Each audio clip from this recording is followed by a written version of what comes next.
আমাদের লবণচড়ার petrol party petrol করাকালীন ভোরবেলায় ভোর অনুমান 6:30টার দিকে পল্লী বিদ্যুতের ওইখানে রিশাদ পরিবহনতে একজনকে নামতে দেখে, তাকে নামতে দেখে সন্দেহ হয় এবং তাকে আটক করে তার বাড়ি কোথায় জিজ্ঞাসাবাদ করে যে এখন নামলো কেন।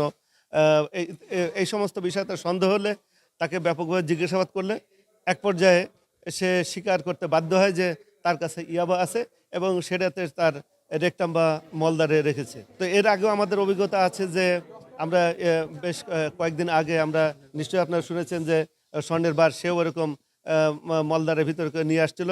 আমরা তাকে গ্রেপ্তার করেছিলাম। তো সেই হিসাবে তাকেও আমরা থানায় নিয়ে যাই, লবণচড়া থানায় নিয়ে ভালোভাবে জিজ্ঞাসাবাদ করলে সে এক পোটলা বের করে দেয়, সেখানে 600 পিস ইয়াবা ছিল। তো তারপরে সে ওখানে থাকলে সে অস্বস্তি বোধ করে, তাকে জিজ্ঞাসাবাদ করে যে আরও আছে কিনা, সে খানিকটা অস্বীকার করে, কিন্তু তার শারীরিক অসুস্থতা ইত্যাদিতে মিলে আমাদের সন্দেহ হয় যে আরও তার কাছে আছে। তখন আমরা হসপিটালে এক্স-রে করানো হয়, এক্স-রে করলে দেখা যায় যে তার পেটের ভিতরে আরও কিছু আছে। তো তারপর এক পর্যায়ে সে স্বীকার করে যে তার পেটের ভিতরে আরও ইয়াবা আছে বলে তারপর সে স্বীকার করে। তো এই পর্যায়ে আমরা তারপরে হসপিটালে ভর্তি করা হয়।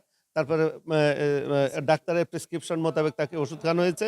এখন সে হয়তো আমাদের কাছে কিছুক্ষণ পরের ভিতরেই ওইগুলা পেটের থেকে ওর নাম হচ্ছে উজ্জ্বল।